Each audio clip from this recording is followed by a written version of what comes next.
Hi, this is Mark Tan. Ngayon ipapakita ko sa inyo about yung sa pagbabackshot ng yung tira sa basketball. Backshot na tinatawag.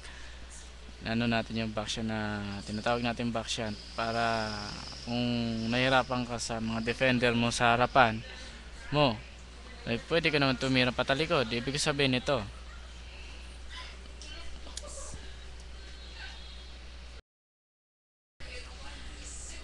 Tingnan nyo.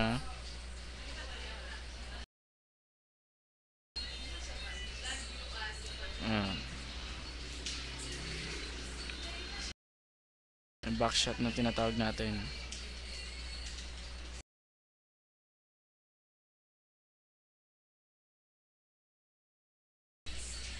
Okay, nag-explain pa ako dyan. Kaya pasensya na sa abala.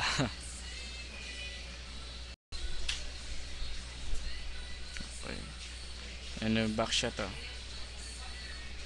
Ayan. Yun ang tinatawag natin backshot. Sa salita pa lang backshot na. Okay. Basta tandaan nyo, pag di nyo kaya na mag-shooting kayo, tumira kayo ng pabalik. Okay.